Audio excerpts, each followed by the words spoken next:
Le Grand Matin Sud Radio, 7h-10h, Patrick Roger, Cécile de Ménibus. Il est 8h17, le petit déjeuner politique ce matin, c'est Gilbert Collard, député européen, président d'honneur et porte-parole de Reconquête. Bonjour Gilbert Collard. Oui, bonjour. Vous avez bien dormi? Vous n'êtes pas levé écoutez, trop tôt, ça va. non? Oh, bah si, forcément, comme tous les matins.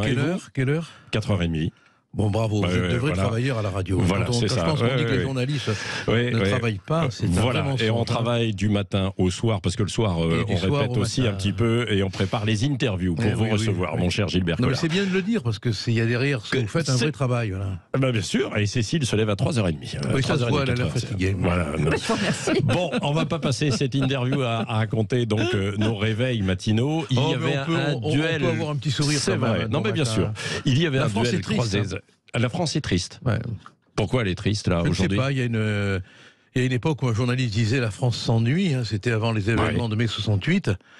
C'est un journaliste du Monde, c'est Viasson-Ponté, je crois. Maintenant, on peut dire que la France est triste, il y a une grande tristesse française, quoi, qui me fait de la peine, qui m'attriste. Je suis attristé de la tristesse, vous voyez. Bon, et Éric Zemmour, alors, il apporte de la joie Je peux vous dire qu'il y a il y a de l'action, il y a de la vertu, il y a de l'engagement, ça bouge, ça vibre. Non, c'est vrai, il y a une vie dans ce mouvement et une joie intellectuelle. Pourquoi il suscite de l'enthousiasme comme ça, Éric Zemmour? Dans ses meetings, en tout cas, indépendamment de tout jugement, mais c'est vrai qu'il suscite un peu un certain engouement. Chacun a le droit de penser ce qu'il veut, bien évidemment, et fort heureusement, parce qu'il y croit, parce qu'il est authentique. Vous savez, entre un produit authentique et un produit qui ne l'est pas, le goût fait la différence. Voilà. Et il y a de la sincérité, quoi. Il y a une authenticité qui, moi, me touche. Quand on me demande pourquoi j'ai rejoint Éric, outre le fait que depuis 30 ans, 35 ans, on se connaît, on parle de livres, on se rencontre, et j'ai pu découvrir, moi, son humanité réelle, qui parfois, malheureusement, masquée. Ça ne transparaît pas toujours, son humanité réelle. Mais parce qu'il dit les choses d'une manière franche. Il fait pas brutal, de rhétorique. Parfois. Mais la franchise, elle est parfois brutale. La malhonnêteté. Vous savez, les escrocs sont toujours gentils. Je peux vous parler. C'est un ancien avocat qui dit ça. C'est un avocat qui a fréquenté beaucoup d'escrocs. Ouais. J'ai jamais vu un escroc méchant. Croyez-moi. Et alors, vous avez dit donc de l'authenticité chez lui, de la sincérité. Il y croit. Ce qui veut dire que Marine Le Pen, elle n'est pas authentique, elle n'est pas sincère. Vous savez, j'ai décrété l'asepsie verbale. C'est-à-dire que je n'ai absolument pas envie de taper sur Marine. Elle se suffit à elle-même parfois, du reste. Quand elle traite les membres de Reconquête de nazis, elle se fait pas du bien. Parce que c'est exactement les insultes que les bobos gauchos islamo-conos utilisaient contre nous. Bon, donc ça la dessert forcément, bien évidemment, malheureusement. Bon, mais j'ai pas envie d'entrer dans cette querelle. Voilà, je crois que c'est inutile. Moi, je sens ce que je peux dire. C'est que Éric Zemmour, un exemple, écrit lui-même ses discours. Sa plume, c'est toute son énergie. Il y met de ses mots avec toutes les orthographes possibles. Il y met de l'authenticité. Alors que Marine Le Pen, elle interprète un texte, quoi. C'est ce que vous dites. Vous croyez que Madame Pécresse, mais je ne sais pas. Madame Fromage est capable d'écrire elle-même un texte. On voit bien qu'elle récite une leçon qu'on lui a enseignée. Bon, voilà. Elle n'est pas sincère, quoi. Valérie Pécresse. Est-ce que j'ai pas le droit de juger de la sincérité des uns et des autres.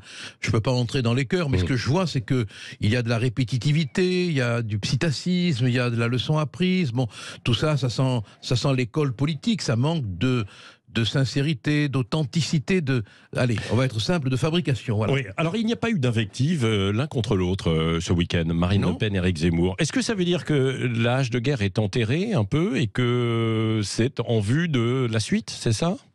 L'âge de guerre est enterré, je ne sais pas s'il y a une hache. Non, mais bon. Non, mais en tout cas, ce que je peux vous garantir, dans les invectives, c'était violent. Ce que je peux vous garantir, c'est qu'il n'y a pas de faucille ni marteau. Ouais. Ça, c'est sûr. Bon, mais au deuxième tour, Éric aura besoin des voix du Rassemblement national. Ah, parce que vous le voyez au deuxième tour. J'ai le droit. Oui, bien sûr. Vous voyez ce que vous voulez, vous. Bien sûr, moi je ne vois rien. Même si vous voyez rien, c'est encore mieux, parce que je crois je crois que cette force, cette vertu qui le porte, l'amènera au second tour, parce qu'il est le seul à pouvoir évaporer Macron. Voilà, c'est le seul. Et bien évidemment, parmi les électeurs du Rassemblement national, il y en a beaucoup qui nous rejoindront. C'est une évidence. Il va y avoir de nouveaux ralliements, là, dans les jours qui viennent, Oui. parmi les personnalités comme vous? Oui.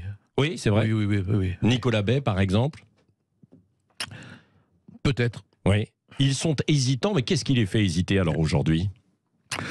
Je crois que leur hésitation c'est une analyse personnelle. Elle ne dit pas forcément la vérité. Je crois que leur hésitation est une affaire de temporalité. Ils attendent le kairos, l'ouverture, le moment. Voilà. C'est-à-dire que s'il y a un croisement des courbes, peut-être, si Éric Zemmour passe dans les intentions de vote devant Marine Le Pen, pour l'instant c'est toujours Marine Le Pen qui globalement est en tête. Plus maintenant, hein, ils sont à égalité, je crois. Hein. Oui, selon une enquête, mais d'autres la donnent toujours. Alors là, moi, les sondages, qu'ils soient bons, qu'ils soient mauvais, je m'en moque quand même, ça crée ou pas une dynamique, quoi. Non, c'est de la vitamine C. Quand le sondage est bon, on a son comprimé de vitamine C. Quand il est mauvais, on n'a pas le comprimé. Mais vous savez, si les sondages avaient dit la vérité, Trump n'aurait jamais été élu, etc. On connaît par cœur la musique. Bon, donc ce que vous dites quand même ce matin, c'est qu'il va y avoir de nouveaux ralliements. Oui. Est-ce que Marion Maréchal pourrait être justement le déclencheur, si elle venait véritablement à un meeting? Elle n'est pas allée à Lille ce week-end, alors que certains disaient qu'elle allait y aller. Moi, là encore, je ne trahis aucun secret, parce qu'il n'y a pas de secret. C'est une opinion personnelle. Marion, je le pense, je le crois, va arriver. Mais c'est mon opinion. Elle ne m'a pas dit, Gilbert, je viens, on se téléphone, on se parle, on est très amis, mais elle ne m'a pas dit, je vais venir. Mais je sens très bien que il y a une envie de venir. Dans la dernière ligne droite, quoi, au mois de mars, probablement. Si ce que je ressens est vrai, oui, le dieu de la guerre, Mars. Oui. Alors, sur le fond, quand même, Gilbert Collard, ce week-end, Éric Zemmour a parlé de pouvoir d'achat, de travail, ce qu'avait fait précédemment déjà Marine Le Pen. Ils n'ont pas la même vision. Lui est quand même beaucoup plus libéral, classique, alors qu'elle est sur, par exemple, l'augmentation des bas salaires. Elle pense en fait à ces catégories modestes. On n'a pas l'impression que Éric Zemmour a la même préoccupation. Éric Zemmour, il part d'une analyse qui est quand même très révolutionnaire, c'est que on est dans un vieux monde économique, un monde usé par tout un fonctionnement de rapine sociale, de dépenses inutiles. Je lisais un article du Parisien libéré très ancien qui listait tous les services, tous les instituts inutiles. Qui coûte une fortune. C'est absolument incroyable. J'en avais fait la liste.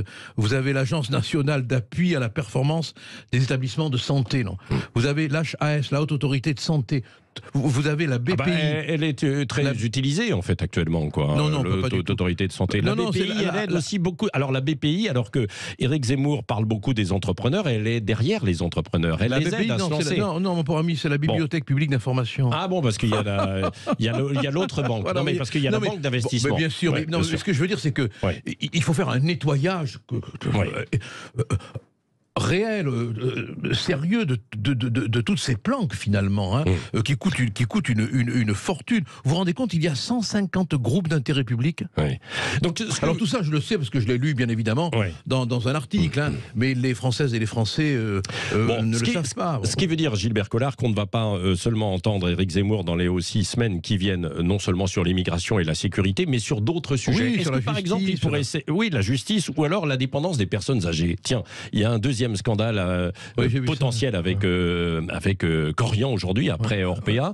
Il a un programme pour la dépendance des personnes âgées, sachant mais vous posez une question essentielle sur le fonctionnement de notre société. Une société, elle se juge à la manière dont on traite les anciens. Oui. Quand vous pensez qu'une fois qu'eut éclaté le scandale de Orpea, le gouvernement a dit on va renforcer les contrôles. Mais ils se foutent de nous, quoi. On va renforcer les contrôles. Ces EHPAD sont sur la surveillance des préfets, des agences de santé, des conseils départementaux. Qu'est-ce qu'ils foutent? Qu'est-ce qu'ils font, quoi? Il faut un livre. Il faut un livre pour qu'on se rende compte qu'on laisse crever dans l'urine les vieux Il faut un livre, mais c'est quoi cet État ? Ce n'est pas le cas non plus dans toutes les maisons de retraite. Il ne faut pas forcément jeter l'opprobre. Jamais généraliser. Oui, Jamais. C'est une règle d'or. Mais là, quand même, on constate qu'un livre nous informe, alors que des institutions dont c'est le métier attendent un livre pour renforcer les contrôles. Vous savez, quand il y a un contrôle, ce qui se passe, l'EHPAD est prévenu 1 mois avant ou 2 mois avant. Oui, bien sûr. Et donc, le jour même, alors là tout aussi, va bien, ne cherchons pas midi à 14h. Il s'agit simplement que les gens fassent leur boulot. Oui. Pourquoi les préfets ne contrôlent pas? Pourquoi les agences régionales de santé ne contrôlent-elles pas? Pourquoi les conseils départementaux ne contrôlent-ils pas? Pourquoi les prévient-on 1 mois avant? 1 mois. Il y a un contrôleur. Donc ça fera partie des sujets qui seront développés par Éric Zemmour. Un mot, il y a un contrôleur des prisons. Oui. Il n'y a pas de contrôleur des EHPAD.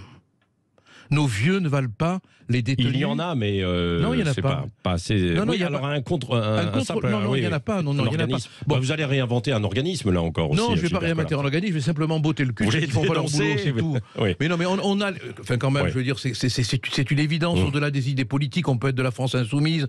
D'ailleurs, c'est une réalité. Ils attendent qu'il y ait un livre pour se bouger. Oui, Gilbert Collard. Emmanuel Macron s'envole aujourd'hui pour Moscou. Il va jouer les intermédiaires entre Joe Biden et Vladimir Poutine. Il a une carrure internationale, Emmanuel Macron, ou pas? Pardon, excusez-moi. Vous avez un sens de l'humour qui est extraordinaire. Non, moi c'est une question. Non, mais c'est une bonne question. Quand il est allé au Liban, il avait une sacrée carrure internationale. Hein. Qu'est-ce qu'il s'est montré? Qu'est-ce qu'il était beau? Qu'est-ce qu'il était Tony Truant? Qu'est-ce qu'il était... Que dalle, rien. Ouais. Et donc là, vous n'attendez rien de... Non, attendez. Et s'il a un succès, alors? Qu'est-ce que vous lui direz? Mais s'il a un succès, c'est parce que Poutine se servira de lui pour habiller son succès. Allons. Le lien entre la France et la Russie est un lien historique. Dans l'imaginaire russe, la France, pas M. Macron qui est un épiphénomène, la France occupe une place importante. Dostoïevski, par les Français, je veux dire, toute la littérature russe est complètement habitée par la langue française. Bon, même Lénine, pour passer de l'autre côté, parlait couramment le français. Bon, la Révolution française habite l'histoire russe, etc. Bon, mais Macron, il représente rien pour Poutine. Il représente rien. C'est Poutine qui lui a dit de venir discuter. Mais parce qu'il a besoin, il a besoin. Mais quand il est président de l'Union européenne, quoi, finalement aussi. Ah oui, ça c'est normal. Ça, c'est à tour de rôle. Hein. Bon, il est dans un jeu de rôle et il s'en sert du reste pour son élection présidentielle. Quand vous pensez que Monsieur Le Drian avait dit qu'on n'utiliserait pas le vaccin russe parce qu'il était politique, et vous voulez que Poutine ait une grande opinion de M. Macron? On peut voir toutes ces déclarations. Je ne construis pas mon indépendance, a-t-il dit, en allant me reprocher de M. Poutine. Comment voulez-vous que Poutine ait une haute idée de lui? Question aussi à l'avocat Gilbert Collard. Est-ce que Patrick Balkany doit retourner en prison? Moi, vous savez, chaque fois que je vois le verrou tomber sur quelqu'un, même s'il le mérite, ça me fait quelque chose.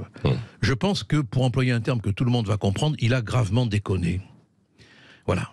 Il avait la chance d'être assigné à résidence, comme on dit, hein, et s'il est vrai qu'il n'a pas respecté les consignes attachées au bracelet électronique, il s'est mis en infraction. Alors, est-ce que les alertes ont été suffisantes? Est-ce qu'il a bien compris la réalité de ce qui allait se passer? Si oui, il l'a cherché. Sinon, c'est abusif. Mais quand on est astreint au bracelet électronique, il faut respecter la règle. On ne peut pas vouloir imposer la règle à tout le monde et considérer qu'un tiers peut s'en émanciper, si les conditions dont je parle sont bien évidemment réunies. Merci Gilbert Collard, député européen, président d'honneur et porte-parole de Reconquête, était l'invité ce matin de Sud Radio.